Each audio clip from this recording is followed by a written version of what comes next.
You're a fucking traitor. You went on the Coffee Wads and Pods podcast? Yeah, he just had me on Monday. We did a show. You're a fucking traitor. Shut up. Only an hour. No. I hope you were there brushing up on your fucking skills. Bam, we're live. Perfect. Hey, Peter, don't get carried away. See these people? Stay away from them. Lose their phone number. I should have worn my. Hey, so before this podcast started, J.R. Howell in the Crash shirt, I was like, hey, I'm going to work out. What should I listen to? He told me to go over to Coffee Wads and Pods and listen to Peter's podcast with Adrian. You guys who think you're games fans and haven't listened to that podcast are not games fans. I'm telling you, that is an amazing podcast. It has like 125 views, and there's no, it's the best stuff I've heard about the CrossFit Games by far. And I would never, if Adrian came on my show, I would jerk him off and be afraid to ask 50% of those questions. I'm telling you, it's good. Were you working out, or? No, I was working out. I was doing power cleans with 115. But man, I'm just, that guy killed it. And JR, you weren't joking. That wasn't a waste of my time. That's dense. Peter hits him with question after question after question. He doesn't let Adrian hide. I can't help. I don't know how many times you guys are going to hear this during the game season. There is and has never been any better promotion for the CrossFit Games ever than the behind the scenes and the documentaries. By far. And I don't know. I want to tell you that the behind the scenes were by far a greater promotion, but I just can't. When we first went to Netflix with the film that I produced and Heber and Mars made, that was a fucking massive game changer. Because Netflix is like truly international. And although Apple's truly international, iTunes is still a bit niche.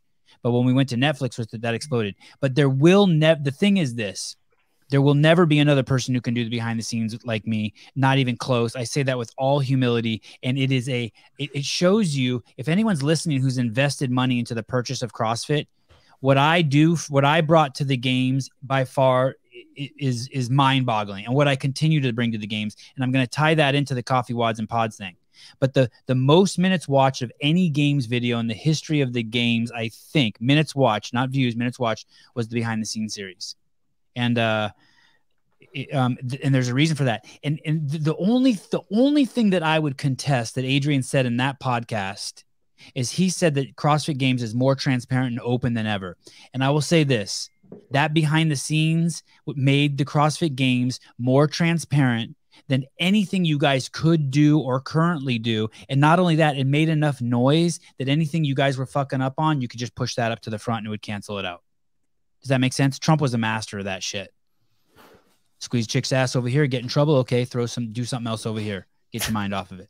That behind the scenes was and the current people in play who don't take advantage of that, who don't just swallow their ego and be like, we're going to use the shit out of Sevan to bring it. You're making a mistake. But you can't afford me anyway now, and I'm too big time. But I'm just saying. I also want to say that I think we are the only media outlet that continues to promote the L1 with red shirts. Godsend. You guys are the shit. Straight call to action in the newsletter. Yes, everyone, you have to take your L1. Okay, I want to start talks about cuts. What's this? I'll bring that up later about something Brian Friend posted. I want to play, hopefully the Coffee Wads and Pods guys won't be too upset. I want to start this at 2828 from the Coffee Wads and Pods with Adrian Bosman. By the way, this podcast will be about the CrossFit Games programming. We will give you the greatest insights you can find anywhere except for maybe this podcast. Okay. This is Peter's episode 234. Listen to this, please. And what can we do to negate it next time, I guess? Oh, absolutely. I mean, like, you can't be invested in something. I guess you can, but I'm not. You can't be invested in something for like 15 years that's a niche thing that you kind of dedicate your whole life to, and then just be like, I don't really care that much. Okay, pause. Absurd. He just described me. For everyone in the world who wonders what the fuck's going on, and I would argue that besides Greg Glassman, no one has dedicated more of their life to CrossFit in the last 15 years. I never took a day off. Not Christmas, not Thanksgiving, not when someone died, not when someone was born, nothing. Same with my wife. The day my kids were born, she was still working. All of them. Home birthed them. And Adrian Bosman just said it right there. So if you're ever figuring out what the fuck is Sevan doing, it's because I've given my life to it for 15 years and I'm just rolling. Okay. 3204. Now the show starts at 5:08. I hope you guys have all gone to the bathroom and everything. This is when the smart programming shit stops and I take my dick out of my mouth and let Taylor and JR talk a little bit. Okay. And action. But on the other end of that, let's talk echo. programming specifically. Start over. I'm rambling a little bit. Start over. Programming. We got an echo. Is that you, Taylor? When you came in, the echo started. You have your YouTube open or anything? No, I don't. How do I fix that? Okay. Let me try to mute my mic. Let's see if that changes it. Okay. And 32. people take them as if they are, and I think that that's not necessary. But on the other end of that, let's talk programming specifically because I'm rambling a little bit. But programming specifically, there's always going to be people that have strong opinions, and that's great in my opinion because it means that, like so many other sports, people are invested enough to care. And at the end of the day, I think there's many bad ways to program, but most of them are not as dire as people make it out to be, and most of it does not revolve around their particular preference that they're usually so fired up about. There's a pretty broad strike zone for programming to be appropriate. Pause. So we've told you the whole thing. You're looking at 4 people who've dedicated their fucking lives to CrossFit. We've established that. Possibly the finest CrossFit gym on the Eastern Seaboard is Crash CrossFit. We have a guy who's fucking rehabbed himself out of fucking going to jail and robbing banks, Taylor Self, through CrossFit. Matt Souza probably has a little bit of a similar story, and runs an affiliate in Livermore, California, and has been one of the most outspoken and successful affiliate owners in the world. And then there's me. And then on top of that, so you know why we're obsessed with it and what we're doing. And so you know our invested interests and our bias and et cetera. And then on top of that, Adrian Bosman has given us carte blanche. Is that a word? Carte blanche? That means like we can unabashed blessing to talk about programming. He accepts it. He understands it. He's at the top of the food chain. He's at the mountain. He says, throw the stones, throw the cotton balls, throw the accolades. Let's do it. He appreciates it. Bam, we're live. Great job. Ooh, I don't know if I've ever done 2 in a row. Guys, what makes you think that we can get some insight into carte blanche, freedom to act as one wishes or thinks best? What makes you, JR, think that we can have some insight already into knowing what the program is going to be for the 2022 CrossFit Games, finding the fittest human being on the planet, man and woman? Yeah, I mean, I think there's a lot of things actually to this point we can look to. Some of them invoke a little bit more speculation than others, but a little different from Dave. You know, one thing Boz has done since January is he's been really accessible. That's not something we were really used to with Dave. We were used to waiting for hints through his Instagram page, through his notepad that he was doodling on, through maybe a random picture here and there. But Boz has given you some access. He's giving you a lot of access. Give me examples. What do you mean? So you, and he mentions that he thinks he's doing it. He's not bragging, but he thinks they're doing a good job more than ever. Yeah. So, you know, if we stay on this podcast specifically, you know, I think it's at 1 hour and 10 seconds in, you know, he gives us some insight there. You know, he says some things about the programming or maybe about the way he feels about the direction of the sport and what athletes should be focusing on that we wouldn't have gotten any other time. And that's live to the public to consume. I don't know if a lot of people have, but it's out there. The one he did leading up to the Last Chance qualifier with Chase Ingram on the CrossFit podcast. Again, more things in there we can point to and look and say, that gives us some insight to maybe the direction he's trying to push the athletes and the sport as a whole. Taylor, same question to you. What makes you think that we have enough information? Well, let me so sorry, Taylor. So Jerry, you do think we have enough information to start picking away at this thing? Absolutely. Okay. Taylor, what makes you think that we have enough information to start putting this thing together, this puzzle together, and making some good solid guesses? I agree with the same thing JR said. I also think, you know, he's put himself out there on the Very Not Random podcast that he does with Pat Sherwood, and there are like 67 episodes or so, and I think they started doing that maybe 2 years ago max. So you can assume at least 30 of those are within the last 12 months, maybe more. And while the majority of them have nothing to do with games programming, the more you know about a person and the more you hear them talk about CrossFit what he prefers, how he programs, just the way he thinks. Movements he goes back to, time domains he goes back to, rep schemes he goes back to. Like JR is going to talk about in a little bit, his background in sport, all those things add to the pile to grab from in terms of accurate speculation.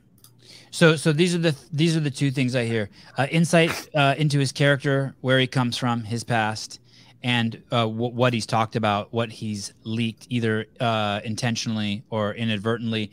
And then we have this. I mean, you sent us a shitload of notes, JR, but we have this thing. Can you pull up this schedule?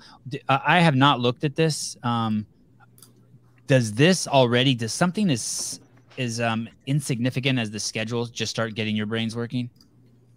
Yeah, of course, because you see 11 testing windows, but that doesn't mean that's 11 scored workouts by any stretch of the imagination. We see a 1 hour window for individuals and teams, and already people are thinking about what that could possibly be. On that podcast, he alludes to something that every competitor will do at the games: age groups, individuals, and teams, which is awesome. And it's something to get you thinking about what could be that all-encompassing, that it would be appropriate for a 50-year-old or for a 15-year-old. I think that's actually could you pull that up real quick, Matt? I think that's at 5830. Yep. What JR just said. And JR, it's more than allude, right? I mean, he states it. Yeah. He says, Adrian Bosman says on this podcast, you guys are about to hear this, Coffee Wads and Pods with Peter. He says that every single athlete at the CrossFit Games is going to do the same workout. This is tantalizing. I mean, you got to give it to Boz. This is, before you hit play, do you like this, Taylor? That everyone's going to do the same thing? I do, and I'm very excited, interested to see how they do it. I think I have an idea of how, but I could be wrong. It'll be a letdown if it's 50 burpees for time, right? Or no? Yeah, it's not going to be the yoke horse, because when he talks about this, and I guess we can get into that in a second, but when he just play the clip and we can talk about it after. Okay. Taylor Self giving orders. 8th of August or whatever. Is there something that you're thinking of specifically that will make you think that was a success? Well, yeah, I mean, there's a lot of different domains there. Every time you're staring down a big event like this with a lot of moving pieces, and not because you doubt yourself, but you're like, yeah, can we do it at all? Like, there's a lot. Oh, I screwed this up. Anyway, keep Of course, playing. I have faith in the team that we can. But, you just have those moments where you're like, man, can we do it? Okay, pause it just for a second. I want to say this. This podcast is full of this, of Adrian giving you insights into the magnitude of the event. And yet he says it with such humility, and yet maintains his dignity and strength. You believe he's pulling it off, but you also know this is no fucking joke. Okay, go ahead. I mean, and just to put it in context, the Super Bowl is just the same fucking thing every year. The only fucking complex thing about the Super Bowl is the fucking party that they do in the center at halftime, or Janet Jackson pulls out her titty or something. That's it.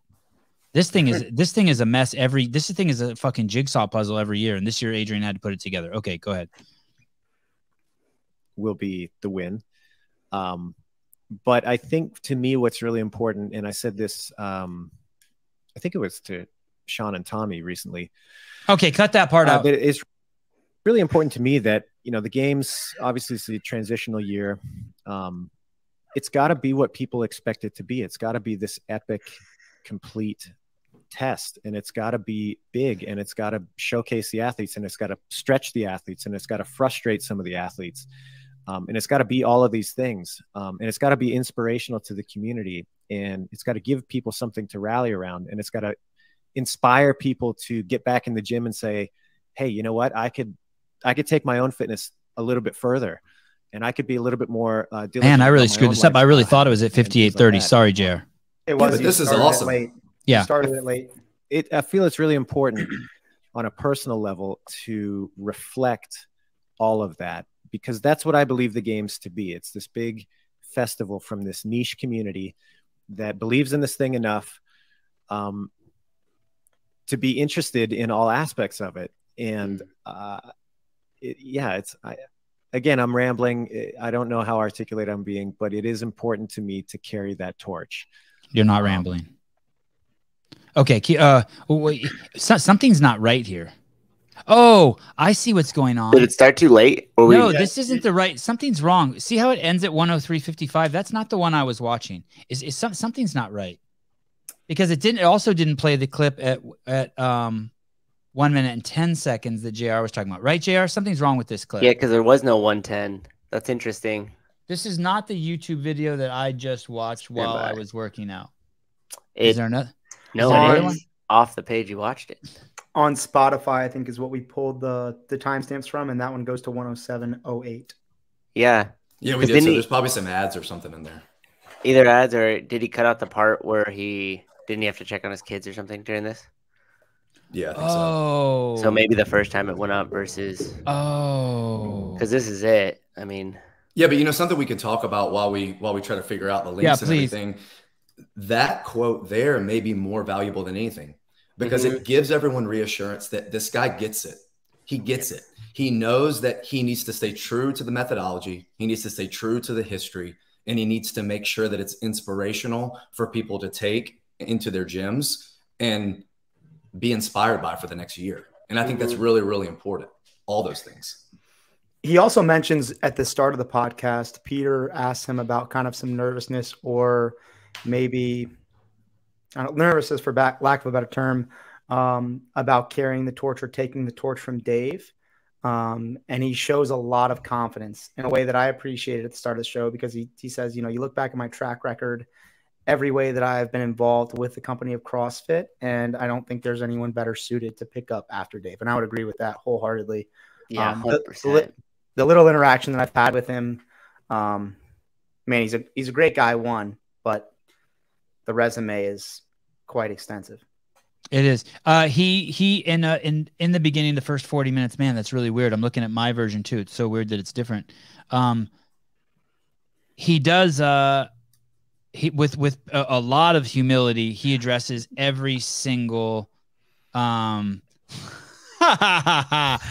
he addresses every single criticism. I mean, Peter does not let him off the hook. If you want to hear all the criticisms, like just one by one, and at some point, Adrian says, "Hey, this is the first time I've addressed these things publicly." I mean, you could see Adrian's—he's not caught off guard, but his honesty is next level.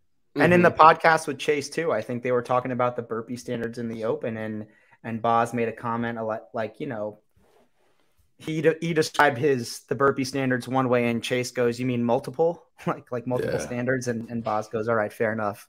So he is acknowledging some of the stuff, but he also says this line in the podcast: "If you're afraid of controversy, then CrossFit is not the place for you to work." And you have to remember that this company was born on controversy about a low carbohydrate diet and squatting below parallel. And I know a lot of you weren't around in 2006, 2007, but it was crazy. There were actually death threats towards Greg for that kind of shit. Quick question for you, by the way, I had in my notes here. Are they doing COVID testing this year? Are they doing any of that dumb shit? The judges and the volunteers are not. I know that. So I would assume the athletes are not. Okay, good. So we don't have to worry about people running in their own lane or any of that stuff. Hope not. No. Every time I hear, "Oh, this person has COVID," I'm like, "What? Who the fuck is getting tested anymore?" I'll still be wearing my mask. So, good. Well, that's because we're selling masks. Hey, Joe Rogan was selling Rogan masks on his merch store. I think I defend him on this, and he would still push back, and I was like, maybe he just licenses that name to a certain company and they just turned it into a commodity. And you were like, no, he's still in charge of what his name gets put on. So if he didn't even know that he was selling it. If you went into a sex shop and there was the Sevan dildo, and you were like, "Dude, what are you doing?" and it said for men's only on it, it'd be like, "Fuck, what do I know? It's fine. I license that shit out. What do I know?" They get the Sevan's vagina too. The Sevan's butt pussy. I just can't. But for a price, I would. For a price, I would do that cheaper than I would do make the behind the scenes. Just so you know. I'm just cutting deals behind your back. Yes. When you guys laid this out, these events, how do you guys want to address this? Do you want to go through each day and talk about what you guys think might happen on those days? No, because I think that's entirely speculation. I think we need to use I think we need to use some more of what we were given. So if we can listen to those 3 clips, first one being at 1940 from the podcast he did with Chase, and that's on the podcast app, not on YouTube. That's what I base it off of. On Spotify. No, this is from the podcast app. Yep. Apple Podcast. Yep. Oh. Because I think there are things here we can take and really run with as we start to think about what could possibly come out. Hey, does that make JR seem older than me? That I'm like on Spotify? Is like, no, the podcast app. That makes him older than me, right, Taylor? Like less technologically savvy. How old are you? I'm 50. Damn. I guess not. You're standing by your boy Joe. That's not fair. You guys train together. Are there any clues while Sousa finds this? Are there any clues about the equipment that might be coming out from Rogue this year that no one's ever seen before? Besides the fact that it is coming, because he did mention that in one of the podcasts, and then he said the Masters athletes would also get to handle it, right? Correct. He didn't say it was coming from Rogue. I do not believe. Good point. Aside from that, the hints are not. It's speculation what the equipment's going to be. I have some guesses, and we'll see. Let's hear them. Okay. I think the main guess that I have is, I was listening to one of the Varied Not Random podcasts, and he was talking about his sport background, and he mentioned rock climbing, and we see the O course, and he also talks about things that he's wanted to do for a few years, but they haven't had a chance to do, and I feel strongly that there's a potential for a rock climbing course to be involved in the obstacle course, like a wall. The same course wall set up for everyone like they would at a speed climbing event in the world of climbing or professional climbing, where they have an artificial wall set up with handholds. That's the same exact course in each lane. I don't think so, dude. Maybe not. Here's why, just for a safety aspect. It's both. It's the same safety as climbing up a fucking cargo net. I know. I would be surprised if we ever saw that again. I wouldn't. No? You don't think we'll see swimming again because athletes swallow the water and shit themselves? I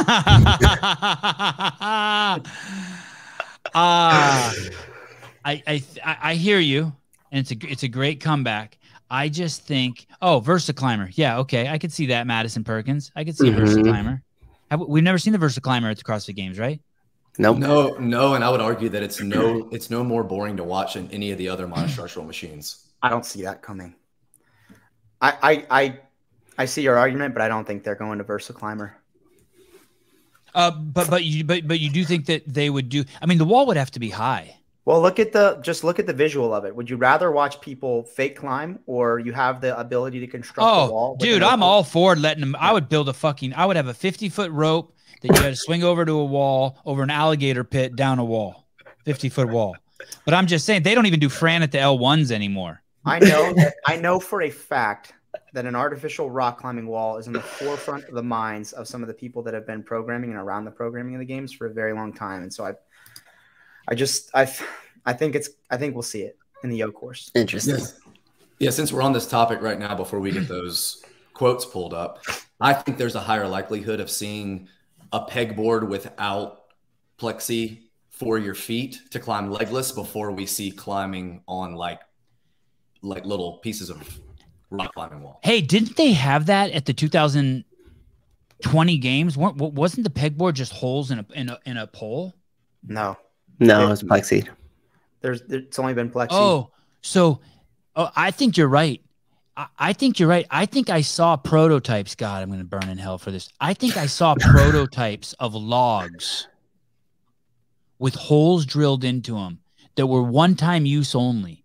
Meaning by one time, I mean like one season, because basically the holes, because they're just all made of wood. Basically, imagine a log with holes in it, and you just climb it with pegs. I think I saw that. You're not allowed to use your feet because you could still use your feet on a log. You would just grip it on the side. Right. It would be different. Right. Or do they take this? They make it a standard. I was almost thought for sure they were going to use that. I wonder what happened. And where did you see that? Interesting. I'm pretty sure I saw that at the ranch. Did you not sign so along those same lines? I don't remember. They can have whatever. They can come after me now. Oh, look, it's 420. Perfect. Yeah, so along those same lines, since we're talking about upper body pulling, yeah, you asked what have we been given other than a lot of podcasts, some teasers in that way. We can talk about maybe an Instagram post he made on his story within the last 6 months. But we also need to always look at main site.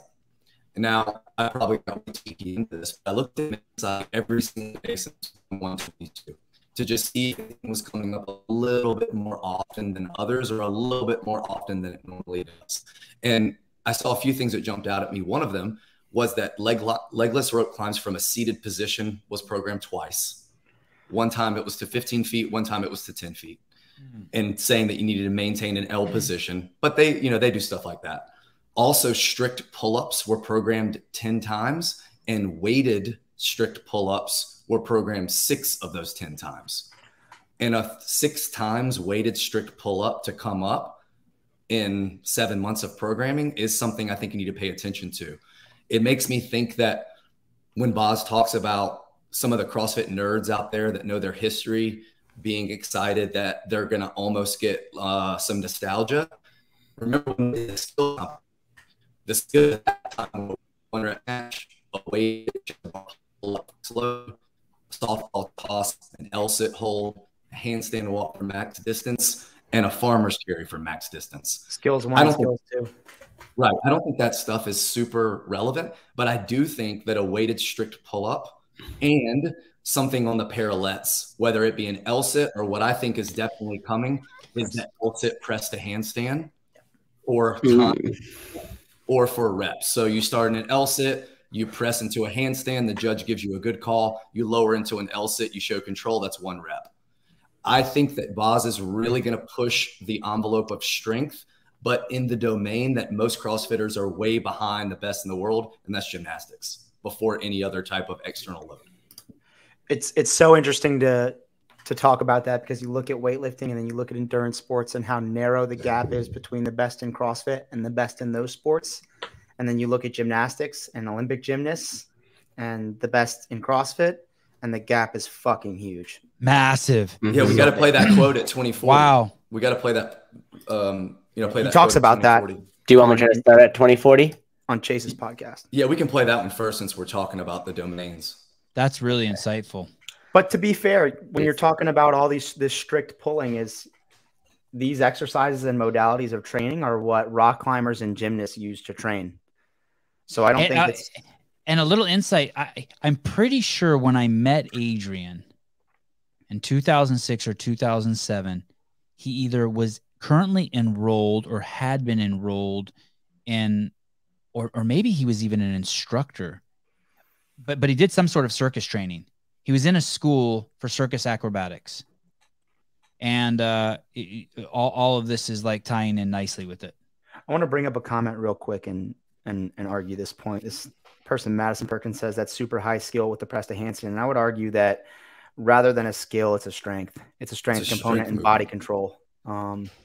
So skill maybe. But that's like I don't know, Taylor. You can use that argument everywhere then, can't you? Yeah, but it's like calling snatch a skill. Yes, it's a high-skilled weightlifting movement, but you have to be strong to snatch well. And you have to be very strong to press the handstand, just in different parts of your body. That's why Kerstetter beat me by 43 reps. Okay, 44 reps. Who's counting? With what their heroes are doing in the sport. Yeah, I think there are domains that we can look at as CrossFitters and say, hey, the margin between the best in the world in this domain and us as generalists is much closer than in others. And that should give you a clue as to where maybe you need to be expanding. Wow. Wow. That's episode 57. Whoops. I should have started with this. We got to give credit to those guys. That's episode 57 of Last Chance Workout Preview with Adrian Bosman. That's the CrossFit Games podcast. That was published on... It was late June, I believe. Late June, because it was before the Last Chance workouts actually came out, and they released it. They released it after the fact. Yeah. Wow. Hey, let me ask you guys this, Taylor. How planned out was that statement? I think it was very intentional. I think a lot of what Boz does is really intentional, and he describes the intentionality, at least with how he approaches programming in that same podcast, he talks about how intentional he is with time domains and time caps. And I loved when he talked about that, especially with regards to the row handstand walk workout, making the workout intense with the time cap. And so when he describes, and he uses words like intentionality, and when he describes, you know, kind of his thought process and something like that, I think it's pretty obvious that he's calculated. And do you know that a press to hand, what about a press to hand from the floor? Yeah. He would, I mean, they would that would be a serious, that's So a I serious think- ode to Greg Glassman, by the way. That was Yeah. his thing. I mean, he It was is. always saying the press Yep. to handstand. And It it is, would and I think embarrass that a lot of athletes. yes, and I think we need to play that quote at 1940 to go along with this. But what you have to think about Crazy nod too- to Greg. Yeah, and I think just a press to handstand in general, because if you pull up the handstand article that he wrote in 2006, he goes on and on and on about being upside down and being on your hands, especially when you're doing a press to handstand, is a limitation by strength alone. It is a strength movement, and those who are lacking strength are not going to be able to do it. The only thing I would say about pushing from the floor is it's hard to tell if people are pushing through their feet or if they're just going from almost a dead stop position. If you start in an L-sit, there is no faking that. You just have to get to an inversion. Boz had a video of him doing an L-sit press to handstand randomly on his Instagram story, if I'm not mistaken, within the last 6 months, and he rarely posts any training videos. He also talks about the podcast that you did with him in 2018. He says that Dave would have him do that at the seminars To show him. almost as like a parlor trick, but to demonstrate how the domain and strength can be expressed in different ways.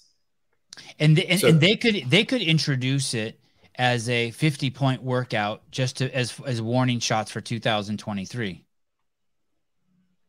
I mean, I don't think they're going to do it as in terms of a make or a break. Justin Medeiros can't do one, and so he's not the CrossFit Games champion.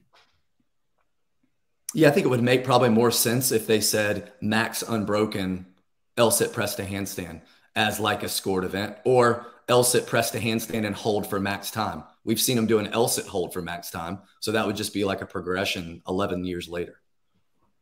Wow. A lot of these people in the comments are it would embarrass a lot of athletes. Press to handstand from the floor and from the parallettes. And what does he say, Taylor? What does he say on that podcast? He says egos are going to be bruised. Yep. And when you hear Adrian something like says that? he Yep. says that. And when you and You're nervous as an athlete when you And when you- say some shit like that. And when you hear stuff like that, and you hear him say things like, I know where the CrossFit athlete is strong, and I also know where they're less diligent, you have to think that screams gymnastics. We are farthest behind. We do things that 5- and 6-year-olds do in gymnastics, but yet rowing times and weightlifting loads are close to what the best in the world do. I think Yeah. he doesn't. I think he says, I know where the CrossFit athletes are strong and I know where they're not so strong. Yeah. My 5-year-olds and 7-year-old can sit on the ground in the straddle, put their hands between their legs, and push to a handstand. It's not pretty, but they can do it. Well, I Can we think- play that? It's at 1940. I think Yeah. it's at 1940. Yeah. Wow, this is good. This show's already way better than I thought it was. Holy shit. These timestamps have me sweating, though. You get like the 15 or the 30 back, and it's a little tough. So we're starting at 5 seconds out. Here we go. One individual. I mean, out of fairness, if nothing else. Yeah. But I'll tell you that, I mean, sneak peek at the games, like, am I aware of where the CrossFit Games athlete is strong and maybe less diligent today? Yes. And is that going to be something that athletes are going to have to contend with when they get to that stage of competition? Absolutely. And are there going to be some athletes that maybe have a little bit of a bruise to the old ego because of that at some points? Yes. And that's part of the games. Holy shit. That's I so don't awesome. think, if you don't think he's talking about catching people with their pants down on that kind of stuff, you're not paying attention. Hey, is that on YouTube also, that podcast? I couldn't find it on YouTube. It might I don't be. think it is. Let me see. What episode was that? I'm curious how many people are watching this. It's crazy that there's these gems Episode in there. 57. Episode 57. And I think Man. it's the perfect place for programming to go too, to just put that out there. I mean, it's just it's for testing as well. We just haven't tested gymnastic strength to the degree that we've tested barbell strength and weightlifting strength. Yeah, it doesn't look like it's on YouTube. I think JR and Taylor also sent over a link of Adrian doing the press to handstand on YouTube. Can we see that? Yeah, and that's from like 2000. That's from 2016. Nuts. But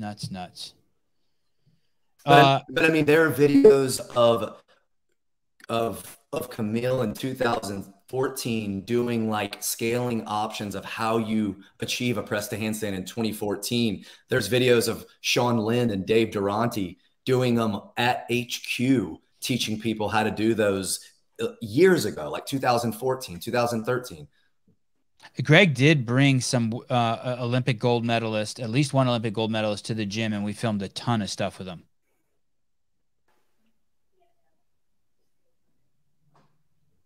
Yeah. And he does a straddle. You know, he does a straddle, which you don't have to do. You could just use a kip and get up really ugly. But hey, I want to. This is totally off subject here, real quick. Also, in the podcast with Peter, he said something about people not missing a front man, or he doesn't necessarily think of himself as a front man, or he's not going to be the front man. I think the sport needs a front man. I prefer a front man. I also my favorite sport is the UFC. I like Joe Rogan. I like the fact that even if I don't like the people in the front, I like having people in the front. I like having Dana White there. I like having this regular cast of characters. It's kind of like, I saw a clip yesterday of that show, one of those talent shows. And they have a guy backstage who like brings the people out. He's this really buff black dude. He does the deodorant commercials. I can't remember his name. Terry Crews. Yes. Like, yeah, it boy. needs that. That's the best part of the show when you see him. That's like the best part of the clip besides the talent. And I think Adrian would make an amazing front man. And I think he represents the brand well.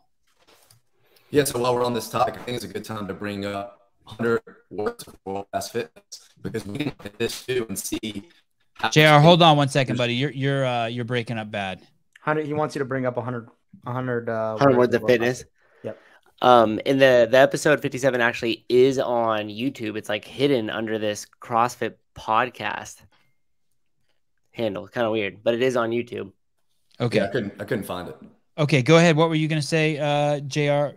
Bring up world-class fitness in 100 words. That picture. We need to read that again.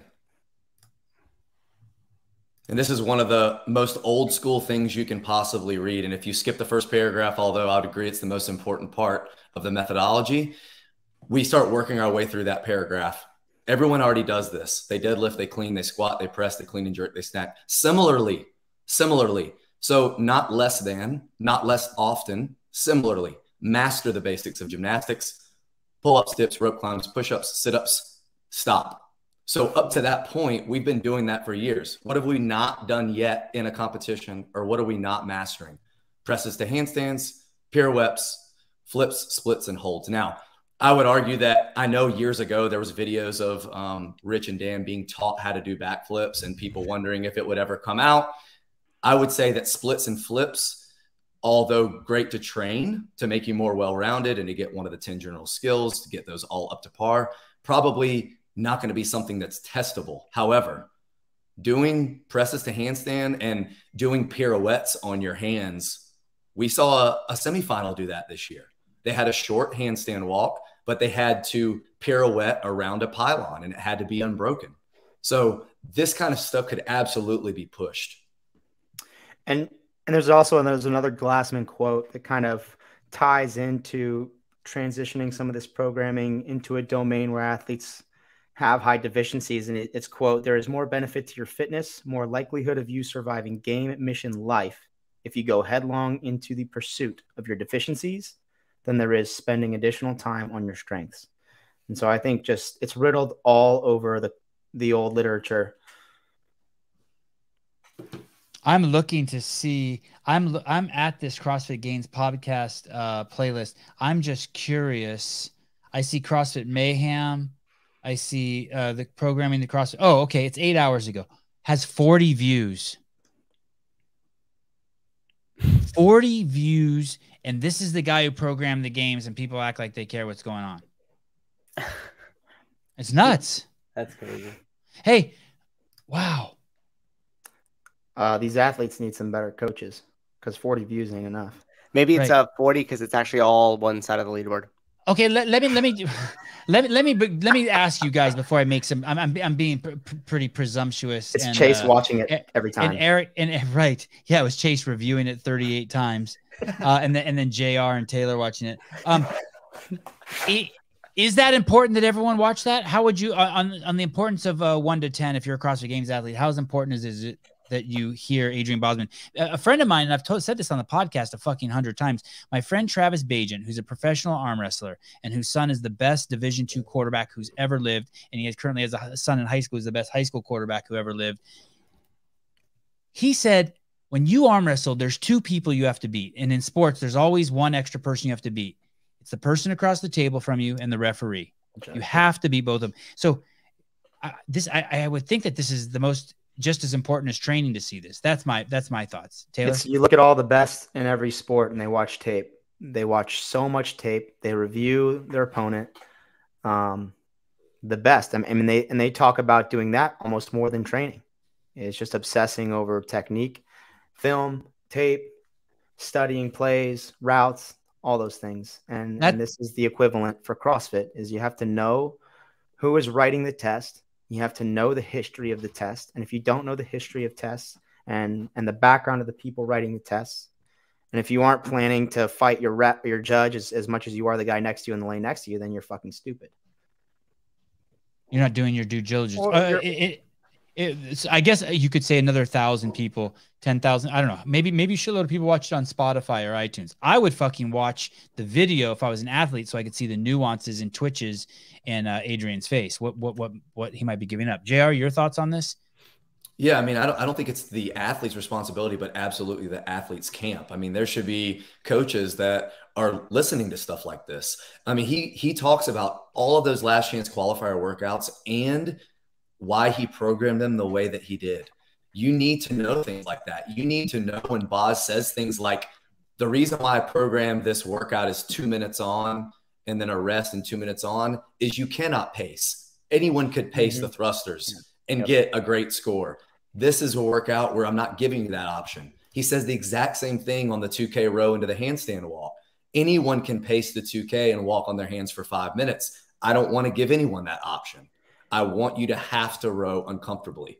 So if that's any indication with what might be coming, I think you can expect at least a few tests, and Dave would always do this, where the paces go. There is no pace. And if you try to let up a little bit, you're gonna lose. I think one of the hardest workouts I've ever done was driven by the time cap, and it was a workout from JR's first Crucible in 2020. And I think only 2 people beat the time cap. It's the entire video on the on YouTube. It's a video. Yeah, it's the entire video. Interesting. It look, but in your defense, Bo, it does look like it's going to start off and it's just going to be audio. But I scrolled up a little bit and it's not. And I don't think a lot of coaches or a lot of camps are. I mean, who's to know, I guess, truly, but it doesn't seem like they are doing their due diligence on the history of the stuff. And that's why I love Scott's approach so much. He talks about following.com. Who? Scott Panchik. Oh. I mean, he's a huge proponent of that and keeping an eye on .com and staying true to the methodology and the roots, because that's where the test comes from. And I think a lot of these camps and a lot of these programs try to get too cute and try to do too much of their own stuff and try to reinvent the wheel, and they get lost. They get too far away from the methodology. You brought up something very good, and it was funny. I was going to push back on something JR said earlier. I made a note, but I don't think I need to push back on it because you stitched our 2 thoughts together. First, I'm not sure what Will is saying, but Will Brandstetter is saying they have never posted about that YouTube channel. They only post links to the audio version. Yeah, it's interesting. Will, this is hard to find. It is. You got to really, really, really. It's almost like they don't want you to see it. I will comment. I'm mad at Will. Take his shit down. Okay, fine. Will's gone. So when JR was talking about the connection between the CrossFit Games and main site, I thought he was saying that maybe that there was some sort of main brain that the two talk, that the guy who does the programming on main site actually does talk to Adrian. And in all my years there, the communication between the fucking guy who's fucking brilliant, the guy who does the programming for the main site, is on a whole nother level. He's one of the longest employees in the history of CrossFit. And if you ask him if he does the program for main site, he'll even deny it to me. But I know he does it, but because he used to work for me. But he's like, no, because he believes in the secrecy of it. It's just Pukey who does it. And he's been around forever. He knows the CrossFit Journal better than just about anyone besides Mike Workington, blah, blah, blah. And he is part of that clique, that unspoken kind of Illuminati that's in the background at CrossFit that Adrian is in. Like, he has Adrian's number. They could text, they could talk. They're very close, but yet probably not close at all. But they know, they both know. And I think Taylor tied that up because what he said is they're true to the methodology. Those are two old school cats. Adrian Bosman is old school as all get out. And so is this guy who does the programming for the main site. But in all the years I was there, there would be very few times that I remember that Dave would be like, okay, it's 2 weeks before the games, program this games workout. And then people will look back and be like, oh my God, that's a games workout. Like, I can remember that being talked about, but I don't ever remember it actually happening. Well, they did that. Well, they did that the day before first cut. Okay, they do. Okay, something like that. Yeah, that's one day before. Cool. So I get it. But I also don't remember Dave saying, "Hey, there's going to be an LSIT in the games this year." There was never anything that overt. But the methodology is so, I don't want to say poignant, that two people who really grasp it would end up at the same place. Yeah, that's what I was going to say. It's just the same elements, right? So it's just, even though it's coming up on main site, you have a year's worth. And then if you're going to try to pack that into 13 or 15 events and you want it to stem from the same tree, that same trunk, it's going to have a likeness. So if you're paying attention to that programming is almost more so just reminding you to stay true to the methodology, more so than it is 100% foreshadowing exact events. But there was the 60 clean and jerks for time that popped up slightly before the games, and then they have the surprise event with double grace. Yeah, and there's been other stuff too. Stuff like that the max LSIT for sure you can find on main site prior to that event being tested in the games. I think Greg may have demanded that year. Well, I think and the softball throw. I think there's a couple years it was the softball throw was demanded, and that was ugly. And I'm not sure I love that, but yeah, well, this is like a great time to talk about this. It's a little tangent, but you have weightlifting and throwing in the same block of the pyramid, right? And they tried that a couple years. They did the GHD toss and they did the softball throw. We talk about Rogue and what they have access to. Well, what did they do at the Rogue Invitational in between some of the CrossFit events? They did the strongman events. Rogue makes a bag that's like a Highlands game strongman type thing where it's got a handle and you can load it to whatever you want, and they throw it for height. So they throw it up and over something. You could easily do that in a rounds for time workout. And if you're not strong enough or don't have the quarter extremity power to get that apparatus up and over something, then you just can't do it. And they did something. And that would just be a way to get throwing back in the mix as something that's almost as much quarter extremity as you can possibly get. Mm-hmm. They did something very similar to that, just without the target at Strength and Depth 2019, where they made the Sandbag Clean or over the shoulder a throw. And I like that. And that was actually something I had an idea. Sevan mentioned, programming for an MMA fighter. And I thought of the Sandbag Clean or over the shoulder as probably one of the best movements you could possibly train. And that just popped into my mind. That I have my kids do that. I have my kids start with a 3-pound D ball and work up to a 14-pound D ball. You got to start making them throw each other. Yeah, well, they do that too. Yeah, but do you do that in your gym, JR? Do you train your athletes to hold the ball and throw it over their head, open their hip, throw it over their head? No, we don't do that too often. I know a lot of people will do like med ball throws as like warm-ups over the head, but it's the same idea. It's just like doing a kettlebell swing. Essentially, it's just very similar movement. And half your ding-dongs in a gym, I guess, would you're supposed to throw it back, but they throw it like sideways and kill grandma. Yeah, they bust a light. I'll tell you that. Hey, I didn't. This is a huge sidestep. Beyond the Whiteboard posted the other day, would you rather work out in a fully loaded home gym or in an affiliate? And I didn't like that question. Yeah, fuck that question. Yeah, I didn't like that question at all. They're not comparable. I really, really did not like that question, and I think it's divisive. People always talk about Andrew Hiller being divisive. I think that is kind of the worst kind of divisiveness. Anyway, I digress. That thing that Adrian said about the gap between professional gymnasts and gymnasts and CrossFitters versus professional weightlifters and CrossFitters, professional track and field athletes and CrossFit, whatever the domains. That's very Glassman-esque. Very profound, right? He says, I hope that's not sacrilege. I said that, but that is very, very Glassman-esque.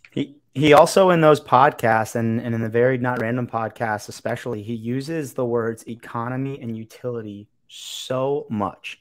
And so, a couple things. He loves doing a lot with a little, which with strict gymnastics you do. And he loves movements that can be applied to a lot of things, utility.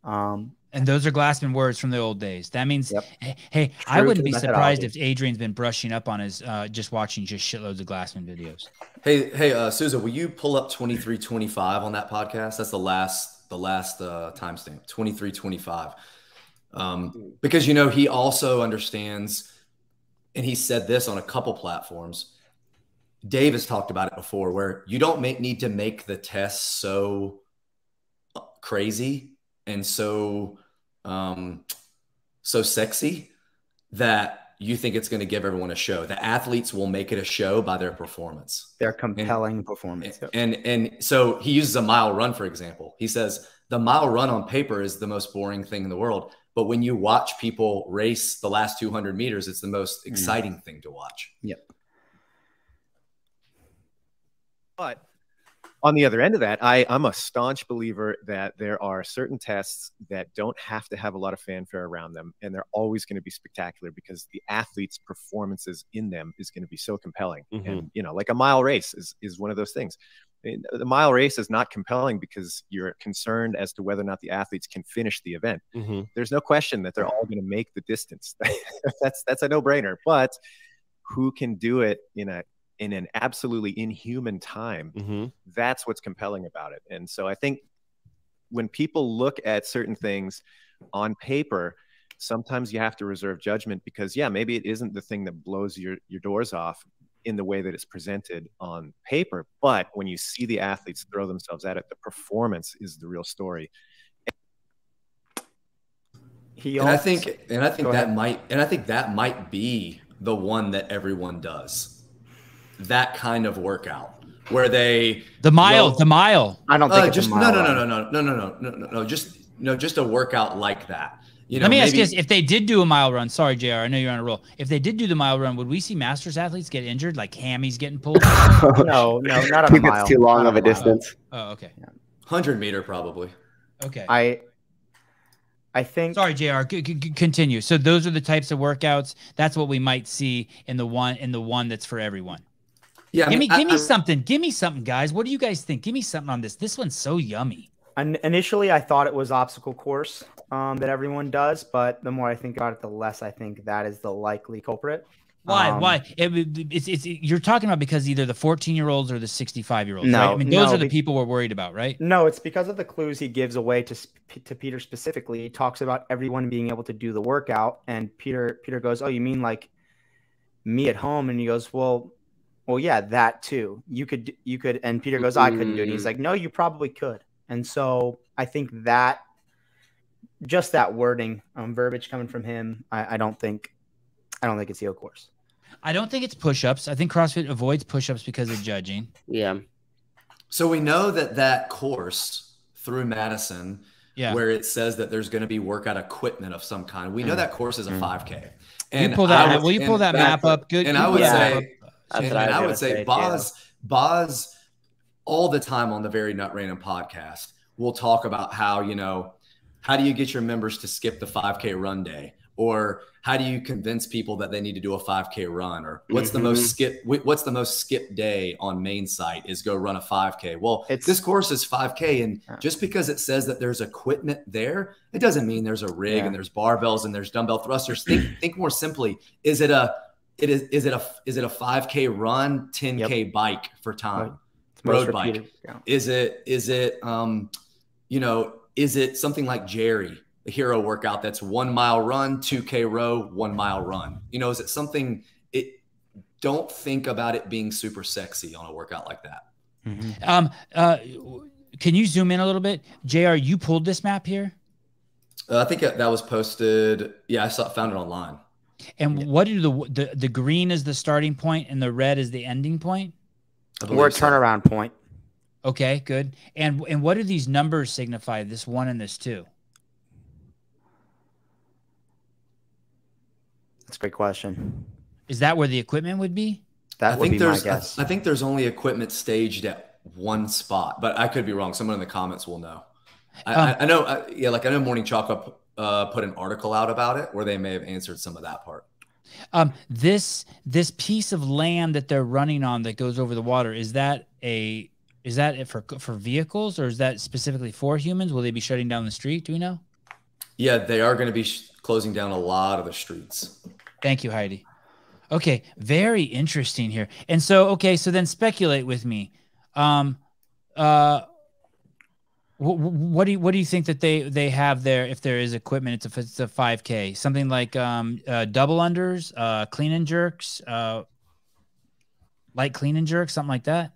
I don't think we see double unders or light clean and jerks. I think JR is probably closer. I think we see some sort of machine. Oh. But again, I could be wrong. It could be. Yeah, you know, or it could be something even more simple. Run a 5K with a vest, dump it, run a 5K without the vest, and 10K run. Carry a sandbag. Yeah, I mean, this one is one that's also kind of staying true to tradition. And the men and women are going to, I'm guessing the men and women everyone's going to do the same thing. On this one, maybe. I mean, maybe on this one. But I thought we were speculating that this might be the workout that everyone does. Could be. Or we're doing both. Okay. Yeah, I'd agree. I'd agree that this is the workout everyone does. So Heidi lives there in Madison, or at least she's familiar with it. And she says it's a very busy bike and running trail, that road. Okay. All right. That's good insight. Yeah. So also, I mean, this is maybe just happenstance, but you know, Echo Bike is the CrossFit now. That comes up on Main a fair amount here because that's going to come. But also, biking has been on Main site 3 or 4 times this year. It'll say like bike 3,000 meters and then do something else, bike 2,000 meters, do something else, stationary bike. And back in the day, if you dig into Main site in like 2004, 5, and 6, you would see workouts like bike hard for 5 minutes, hold a L sit for as long as possible, do that for 3 rounds. So I think maybe the only time they've done that bike in a road course has been in the crit. And I think maybe bringing back a road course bike race would be good. This is kind of a short course for that. So you would think maybe they're going out and back for a 10K and then running a 5K to the finish. That would be really fun to watch people run at the end. But who knows? He also talks about a workout that he thinks will be a great predictor, in his opinion, of the overall finish of the games. And that's one I'm really excited to talk about.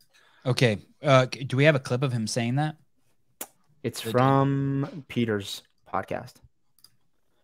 So tell me, if we don't have a time code on that, tell me exactly what's he say? What's he say? Set it up. He says that on one with Chase too at the end. Oh, he said, okay. He says, I'm really interested to see if you'll know which one it is. It is on it is on Chase's podcast. It's at the end with maybe 3 minutes to go. But go ahead and tell me. Can you explain it while Susan looks for it?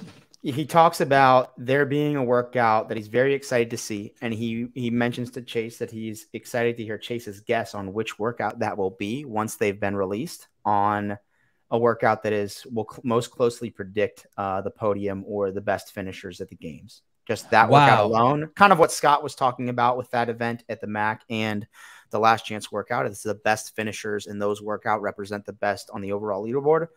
He talks about that, and So he's basically letting Chase know, hey, Chase, I made this workout. I think it's going to be indicative of who the winner is of the CrossFit Games. When you see the workouts, I want you to guess which one it is. Yeah. And did he give us any other clues what day it's on? No other clues. And the way the CrossFit Games work this year is a little different than how we formerly thought. We thought it was just going to be 4 days in a row, but it's not, right? It's Wednesday, rest Thursday. This is for the individuals. Then get back at it Friday, Saturday, Sunday. That's how it's been in the past. Correct. Yeah, I think it's the same yeah. for the teams. I think the age groups go Thursday, Friday, Saturday, so they get to finish out on the weekend in the Coliseum, is what he said. And by looking at the schedule, it does look like there are going to be 3 workouts on day 1, 2 longer time domains with a shorter one in the middle, right? I mean, and if I had to guess, I mean, that one in the middle, Main Site has posted 100-meter repeats and 200-meter swimming repeats in the last month. So that's a lot of swimming on Main Site in general, much less really, really like fast intervals. And they teased the video that's in a link to of the guy doing maybe the pool workout and testing it. So it could possibly be the swim workout that's hour long, but you would have to think that's like an all-out sprint, like a 100 for time. I would wonder, what do you guys think about like time chips for that? How are they going to judge that for a swim sprint? Yeah, just like they do in the Olympic. Like, are they going to have the technology where when you touch, you get accurate times? That could be a mess. I would imagine, but I also don't think they'll test swimming in that regard. I don't think they'll test a swim sprint. Rogue's working on an actual bike. They're going to manufacture a bike. Wow, that's a great point. Have you heard that before? No, I have not. Interesting. You know what I did see, by the way? I did see yesterday, on a totally side note, I saw some people who used to work at Whoop DM me and told me that they were laid off. And then so I Googled around. It looked like they were laid off 15% of their workforce. That's a fucking huge chunk of their workforce. Wow. Yeah, that means I have a friend. Good. Are they still a sponsor for the CrossFit Games or no? I don't believe so. Okay. Sorry, what I were you saying? You have a friend? Yeah, I have a friend that didn't get hired in a Whoop interview because she called the company Whoop. She was calling it, and the guy corrected her. I think they're just like, this fucking girl doesn't even know what our company is. They're about to be called Oops. They're going to have to change the name from Whoops to Oops. Whoopie to Oopie. Do you guys use wearables? Do you guys use any wearables? No. Every time I buy an Apple Watch, I wear it for like 2 weeks, and I'm like, why? But the Apple Watch is good. What you do is you buy it and you leave it on your kitchen counter, and then anytime you lose your phone, you just go over to your watch and it's charging and swipe it up, and then hit Find My Phone, and your phone rings. And you're like, oh, there's my phone. That's kind of cool. There should be $20. Can there be a is there a way to say, hey, to yell in your house, hey, where are you, phone? And your phone, you would think they'd have that. Where are you, phone? And then it's like, I'm over here. Fuck. It's always listening. It's always listening. The thing keeps track of all the COVID deaths on the planet for you. The least it could do is tell you where it's at. All right. Do you have any reason to suspect that the final day will be anything besides CrossFit workouts, the couplets and triplets that we're used to? I think he'll stay true to history on that. Now, whether or not we'll see multiple scored events back to back, like one of Taylor's top 10s with the Elizabeth and then the Isabel and the Fran, I think something like that would be really cool to bring back. Yeah.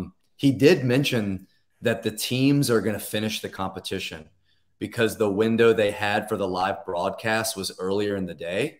So the individuals will actually finish the games before the teams. And he doesn't say anything about, this being Rich's last year competing on a team, but it'll also be pretty cool to see the teams go at the end. Wait, that's never happened before, right? Is that what you said? So. I don't think so. And why are they having the teams finish after the individuals? What was the explanation? Because the broadcast time that was given to them was earlier in the day, so they had to make sure the individuals were front and center for that. Wow. And where will it be broadcast? Did he say? He didn't say on the podcast, but I would assume CBS.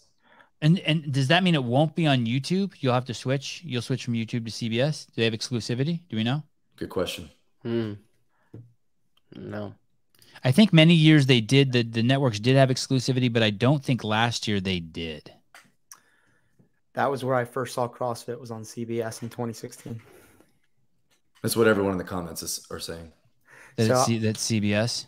I like where JR was going with that 2012 final event style of having one event, two event, three event right after one another, where I believe it was, like you said, Elizabeth, Isabel, and then Fran. It's also important to note that they cut the athletes to 30 on the final day.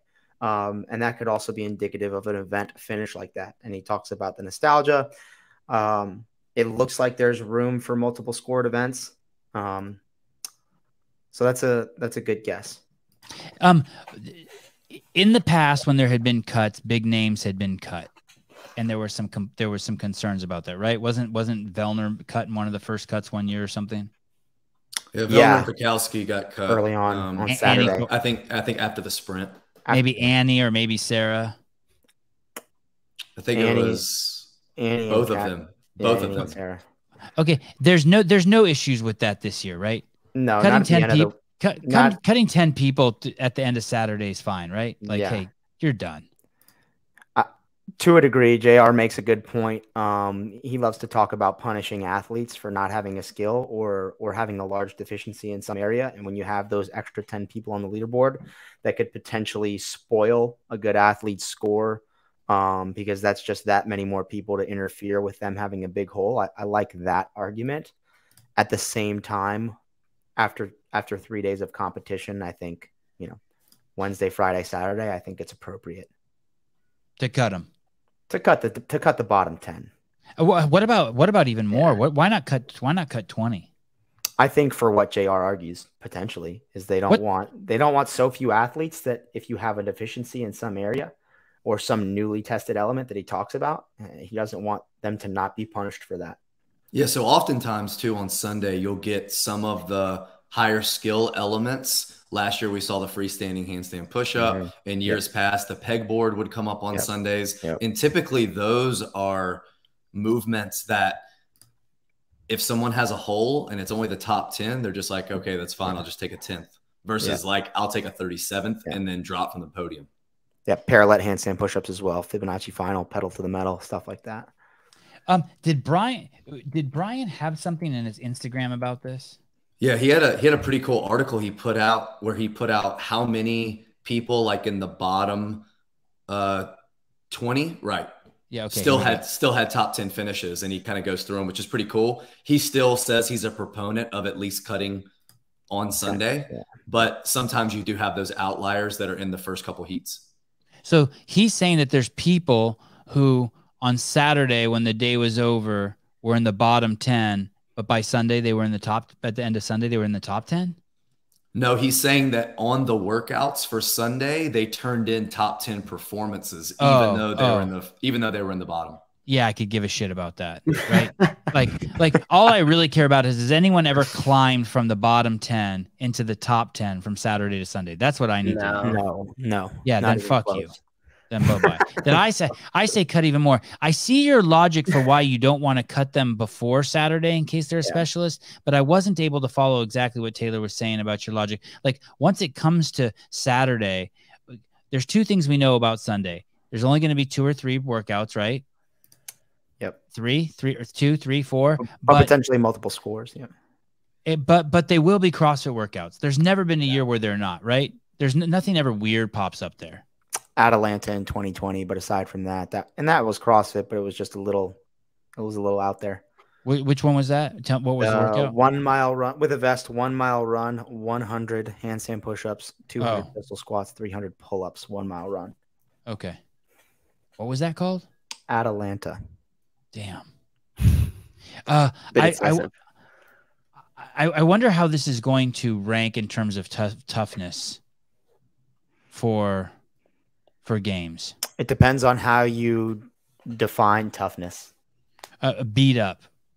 I don't think that's his goal, and I don't think that's what he wants to go for, and I like that. I don't think he wants to beat athletes up, but at the same time, you do have to test the psychological tolerance of the athletes. But I think you will.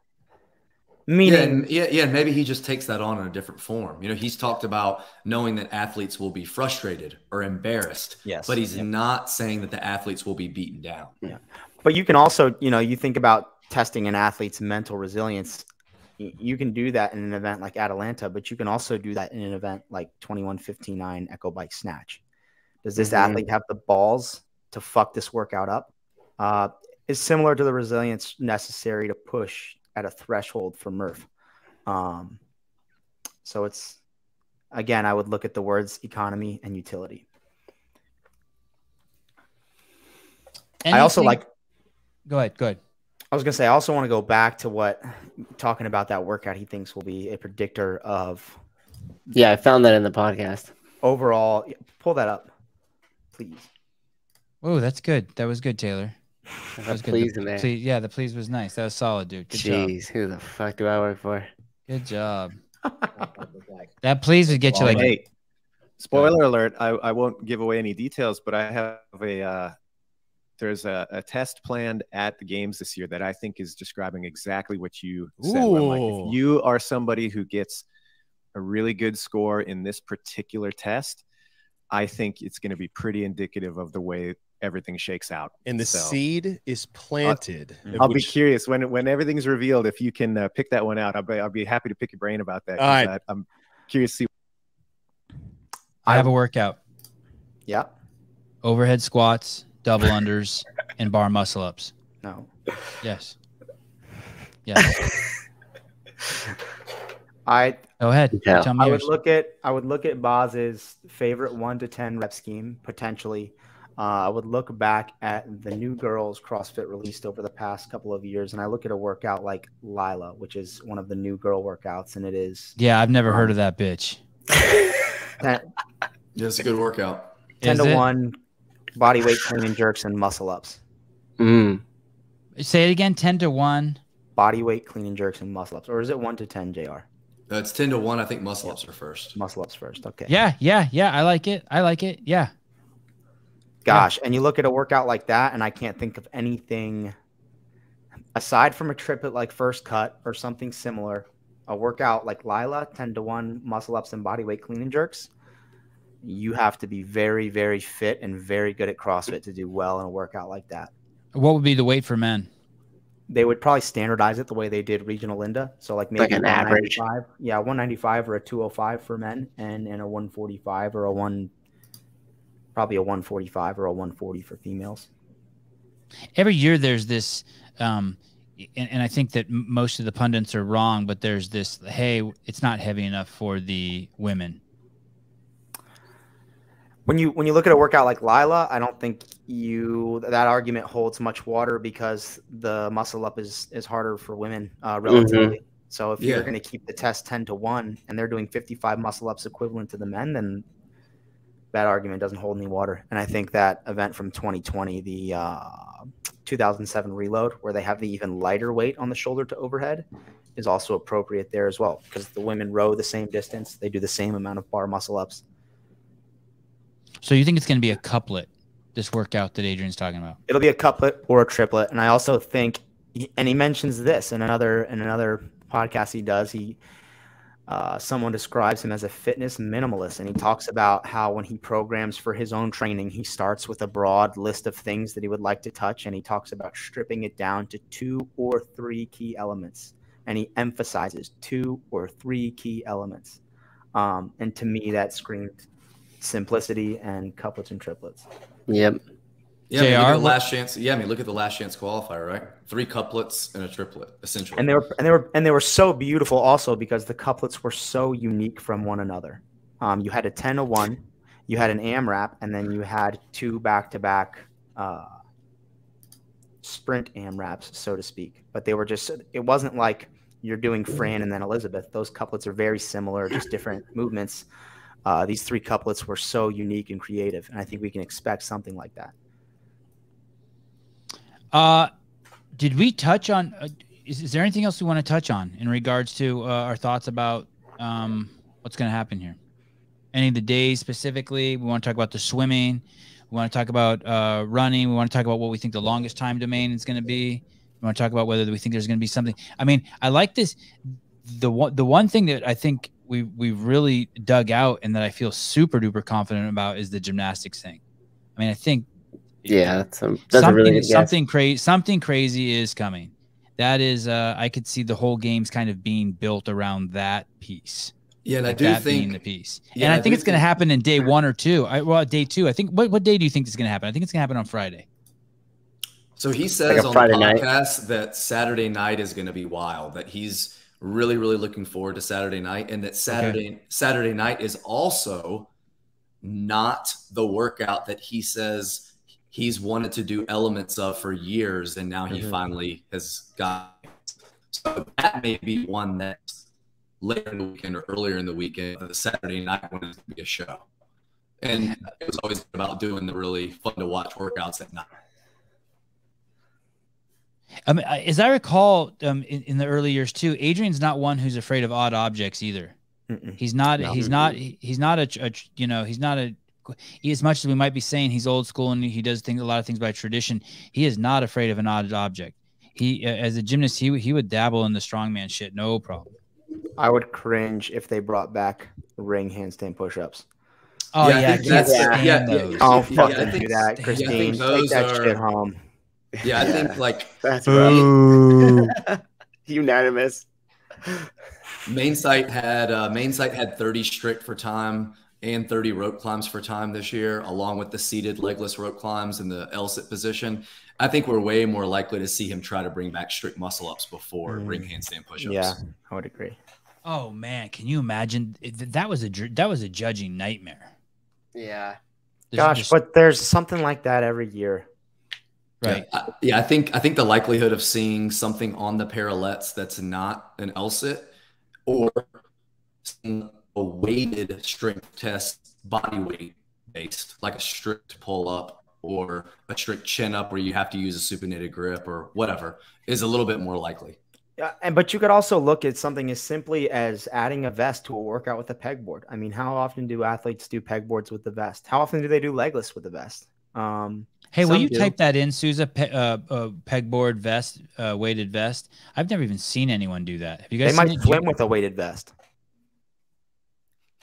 That was Wow. That wasn't serious. Oh, That was a joke. There's a video of my boss walking across the bottom of a pool in a weight vest and ankle weights. It's fucking crazy. Yeah, one of the ankle things- weights. Why the fuck was he wearing ankle weights? That's He fucking was being- dangerous. Yeah, he was being an idiot and he almost drowned. It's a hilarious video. It's on YouTube. He did almost drown. Oh yeah, they had to put like the fucking leaf scooper like in there for him to grab to get up. Oh shit. Yeah, there's so many things you could hold on to that are heavy. Why attach it to your fucking body? Fuck it. Vested ring handstand push-ups. Yeah, another one. No. Wow. Okay. Here There's we go. Hebner. Oh, it's And Hebner. that's exactly who Yep. I thought of when I thought of a vested pegboard. Yeah. There he goes. Back to the chalk bucket, Hebner. Hey, and you know what? This might be the solution also. Instead of trying to make a pegboard so that you can't put your feet up on the side, Just wear a weight vest. just wear a weight vest. Although it's crazy on your core. Or the rock wall. God, you that can't- would when be you so don't use your fucking feet. cool. They're not doing a rock wall, dude. That was- Yeah, I think you're feel like the crazy. rock wall moves too far away from Does it? fitness elements. I think it does. It's dangerous. People can do it fast. Make it on the last day then. Yeah, so I'm if someone almost dies. that- It's comparable to running. I would argue so hard against I mean, that. I just kind of bucket that with like Line. jujitsu. Like people are like, let's do grappling. It's like, nah, that's What not. about a crit? What'd you Is that say? is that a dance? That's it, like a crit No, dance? It's the Bless you. bike race. You look at how unique the bike or the Yeah, but that has an element of fucking like biking in cyclocross. it. Well, what have humans been required to do for thousands of years to survive? I mean, I could see it up over like a larger wall where they have to really like jump and then kind of muscle themselves up over it. But I would be surprised if they actually outfitted it with grips and had them, climb over Well, a wall like that. They did a rope wall where you grab the rope and you walk up with your feet, military style, in one of the yoke Right. courses. But that's so Right. similar. I mean, it's All right, just well, what so about similar. this? All right, so what about this? Look at what's been programmed so far, right? Everyone did the legless event from 2014, which was shuttle runs and legless rope climbs. What if he throws back the 2020 games with Dave when they did the bike repeater, which is the exact same workout on a bike? It's an out and back shuttle bike run, one legless rope climb. They could do that on the turf, on the main field, and have ropes hanging and still have heats of 10 going where they go to one end, go around like a dummy, and then come back. as almost like a repeat workout, and it would still stick to that theme of that legless with shuttle run type feel. Yeah. That would be dope. I like a lot of the suggestions in the chat also. A blindfolded bowling. Blindfolded blowjob. Maybe it's old dick butter. Old dick butter. Do you think there's only 11 time slots, but we think there's going to be more workouts? How many workouts are we guessing? I think potentially scores 12 to 14 scores. I would say if I had to guess, I would say 13. Why would he make less? Why wouldn't, if I was doing it, I would, what's the most they've ever done at the games? 15. 15. Yeah. But yeah, I don't know that that's necessary. I think 12 tests is enough. I think 11 potentially is enough if you have the right test, but I do see there being a workout with 2 scores. And what's the fewest you could imagine? What's the fewest at any games ever? The initial games was like 3 events, right? 2007. The total, the hopper, and something else, and then in 2008, how many were there? 4, 5. 2008 was 5 events, and 2009 was 7. Man, in 2009 was gnarly. Okay. Yeah, what I'm hoping to see is, last year kind of went away a little bit from the longer time domains. You had the super long hour plus time domain. And then other than that, I think maybe there was a low 20s or high teens, and then everything else was really short, like mostly 12 minutes or less. So I'm wondering if instead of just doing that one long event on Wednesday and then having everything else be, for the most part, 20 minutes or less, I wonder if we'll flip that a little bit. Like, look how long the day is on Saturday. They start at 8 a.m. and they end at 8:20. JR has a javelin throw at his house. JR has a javelin throw. I'm sick at it. Do you really, JR? Yeah. The guy that owned the house previously was really big into OCR, obstacle course racing. So he made one of the spear throws so that he could run 800 meters on the trail and then come in and try the spear throw. You know who fucking sucks at it? Jason. Yeah. And I was just going to say this. I would fucking kill it on Naked and Afraid because of that javelin throw. Do you actually own javelins, JR? I mean, he just made spears. Yeah. They're like broomsticks with spikes on the end. He left them there for you? Yeah, he left a lot here for me. Shout out to Wayne. Right. Like in a good way? Oh, yeah. Dude, he's got a race car lawnmower. A what? That's awesome. It's a race car lawnmower. It's like fucking goes like 30 miles an hour. Oh, that's awesome. That sounds dangerous. I ride it around when I rest between workouts. That's a 12.5-hour day. And that's with individuals and teams, but that's still a long day. Oh, yeah. And I'm guessing they're going to finish with the teams that day, that Saturday. Who knows? I guess they got the TV thing going. Who knows? Yeah, and then like that, like at dusk, kind of event under the lights. And that's the one he's really excited about. He said Saturday is going to be awesome. He said it's going to be really exciting. Any ideas on what the longest event might be? Running, another marathon row on the rower? Anything? Any insights into what that might look like? Do you think we're going to see something in the 40 minutes this year? Are we going to see swimming in? Are we going to see swimming in the lake? So we've got a 5-hour window as the first one on Wednesday, and then we've got a 4.5-hour window on Wednesday night and on Saturday morning. I think we see something long, and JR made a mention of looking at the background of Dave and some of the military themed programming in the past, and then we're looking at Boz's background and looking at the gymnastics. And I don't think that we get away truly from some of the military themed programming. We see the obstacle course coming back. I potentially think we see a hero this year because we didn't see. Did we see one last year or the year prior? So we didn't see a hero last year, and something that actually Chad brought to my attention. I was talking to Chad earlier today, and he said, Schroeder? Yeah. And he said, damn, you took this show serious, digging into the fucking pulling the hermit out of his house. I was curious in 2011 how they scored those skills tests because they were 100 points, but they were broken into thirds. They just did like 3.3% for each score, and that's how they did it. But what Chad was everyone was kind of up in arms this year where there was no repeat in the open, right? Mm-hmm. There was no repeat. And maybe Boz was saving that because he was going to do a repeat or a couple repeats at the games. I would love. I mean, I think we'll see. I don't think we'll see Murph brought back, but because there's been too many iterations of it. There's been 2 iterations of Murph, and then Atalanta, which is a play on Murph, so to speak. But I do think we see a hero workout. Hey, what do you think about that, Chad? In the years past, if there was a hero workout, if there was Murph, Dave would gather everyone together, and he'd give them a fucking pep talk. You know what I mean? He'd pull the 40 men together. They'd all be out there. And he would say, hey, man, you know, whatever he said, I don't want to misrepresent him, but he'd fucking let him know this is no fucking joke. Be out there, honor your guy. You guys are the best people out here. He'd give him the pep talk, but also remind them of people who sacrificed, who came ahead of him. And there was a certain, and he could do that. He 12 years in the Navy, top tier operator. Who's going to do that if they use a hero wad? Todd Whitman comes to mind for me. Great one. Yep. I know he's involved and a big military guy. Great guy as well. Great one. Okay. Yep. I'm feeling it. Good. I'm glad they got that covered. They need it to be like that, I think. They need to have someone. But also, who's to say Dave won't be there? Didn't he do? I think he in one. Well, who knows? I don't know. I haven't listened to a lot of his. In one of his reviews, I think he said he's not going, but you never know. Yeah, and I would imagine if he did, like that level of involvement for him to step out onto the floor and communicate with the athletes like that as a total is probably going to be a big no-go. Just knowing Dave, like I feel like he'd just be a shadowy figure if he was there, anyways. Although I have heard rumors he's going to start the games.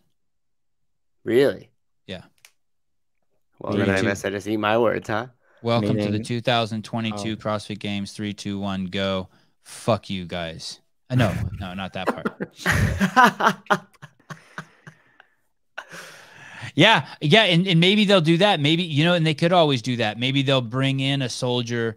Josh has always been a hardcore CrossFit loyalist, and he'd love to sell some coffee. I wouldn't be surprised if he showed up there wearing the good dude shirt. That'd be cool, actually, if he came out and they did a hero wad, hypothetically, and he came out and gave a little pep talk for it. I think that'd be cool.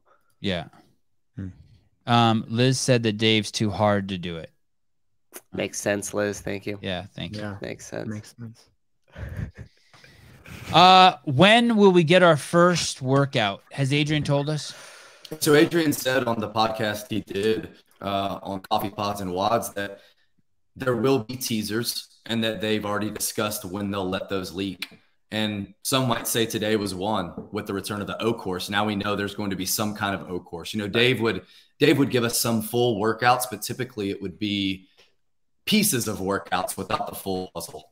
Yeah, I actually have one of the teasers here if you guys want to see it, an exclusive from Adrian Bosman. Oh, yeah, let's see it. What do you think it is? No, I'm just kidding. This is an old post, but I just thought it was abstract. I'm glad. I was like, no shit. Thing that came to my mind. Good job. Swim event in the dirty water. Rainbow. Oh, yes, an inclusive event. Equitable for everyone. Grab your ankles for time. What is Adrian's most recent post? Let's look at Adrian's most recent post. Let's see what let's look at Adrian's whole entire Instagram. Can we look at his last 10 posts or whatever? Go to his homepage. Got you. Go to his profile page and see what the fuck's going on over there. Some mountains. Okay. Looks like some rock climbing. Some rock climbing. Yeah, looks like some hiking. What are those things? What are those things on the ground there? What are those things on those rubber things? What are those collars? What are those bowls? Oh. Soup bowls? What is that? Yeah, interesting. Mining for gold? I don't know. Oh wow, good catch. Yeah, they look like tops of thermostats. Looks like some wine coolers. Wine coolers. Those do look like wine coolers, and those are some sort of cup. It looks like a cup, yeah, like the top of a top of a thermos type cup. I couldn't help but notice the $68 Noble shirts on the left there. It's nice. It's nice. I don't recognize. Oh wait, is that? Let me see. Is that J Mac and Justin Berg in that picture too? Let me see that. Yep, that's Justin. Adrian. Damn, Adrian's hair is flowing. J Mac. I don't recognize anyone else. Go up top. Go up top. Spieler? That might be Michael Dalton. He may have been filming. I don't know who that is though. Oh no, that's David Woods. Maybe that's David Woods. That's the guy that fucking negotiated the sale for CrossFit. That might be him right there. That's David Woods. Wow. Yeah. That's the guy that sent me the DM that said, "Hey, my buddy will buy CrossFit for 9 or 10 figures." I'm not joking. Started with the DM. Imagine if what if that guy got 3% of that deal? Yeah, you should have brokeraged that if it came in your DM. I should have gotten 3%. Yeah, what are you talking about, right? I wonder if I'd be doing this show if I got 3% of that deal. Oh. You wouldn't have answered my call. Fuck off. Get out of here, Souza. Forward. Then there's this couple buildings. Captionless. Beautiful photo. Great photos. Yeah, this is a waste of time. Okay. Thanks, oh, Taylor. That hurts. That hurts. Thanks, Taylor. That hurts, Taylor. That Oh, hurts, him Taylor. rowing. You guys already saw that. So they'll be rowing at the games. Anything else that you guys want to cover that we haven't, any rocks we haven't turned over? Good.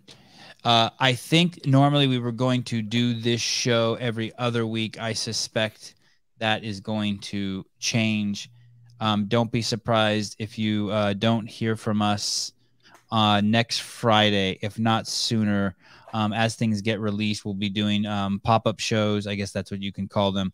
A week from today, we do have Lazar Jukic on at 6:30 p.m. That will be a pretty short show. So even if we did have him on at 6:30, I don't think anything would stop Taylor and JR and Susan and I coming on at 5:30. So stay tuned, guys. Yep. It is about to downpour shows. Matt Torres on Monday, Haley Adams on Monday, Patrick Fellner on Tuesday, the return of John Young. Oh, that's exciting. On the 26th. Oh, man, wait till you guys see what the data John Young. And I got a few more athletes in queue that haven't quite made it on the calendar yet that people are going to be stoked about. And then also, just as a reminder, grab your guys' CEO shirts now or the TD CEO shirts, because we will be at the CrossFit Games. I will be there. We will be at the Paper Street booth. The coffee booth, and if you guys take a photo with your shirt on, he's giving away some Echo bikes, so make sure you guys get your shirts and everything now, and we will be down there hanging out at that booth. So I think you need to be wearing your shirt on Sunday. On Sunday, you need to be wearing it's any Sevan Podcast shirt. Wear it on Sunday. Take a picture. Tag it in your Instagram. I'm not sure what you tag it at. We'll be giving you more details, and then we'll be giving away an Echo bike. There's also a chance it might even change, and we might just give the Echo bike to someone who's at the Paper Street booth. I do want to say this about the 27th. I made a statement that there are affiliates out there in the ecosystem that have used every single dime that they have, husbands and wives with kids, who've spent every single dime to make sure that their affiliate succeeds. And this guy, and they're in the middle of the fucking country like Iowa. And this guy reaches out to me named Chris Tile. And he said, I'm an 8-year or an 11-year affiliate, and I'm in the middle of Iowa, and my family, including my kids and my wife, have done everything we can to keep our affiliate doors open. And he will be on the show Wednesday at 7 a.m., and I encourage you to listen. I think that is going to be a badass show. Okay. Oh. Taylor, thanks for coming on. JR, thanks for coming on. You guys crushed it today. Yeah, great stuff. Yeah, really good. You got someone who could give two shits about the games, more excited than ever. It's actually going to be more than just seeing Rich Froning with his shirt off this year. So thank you. Souza, thank you. Always.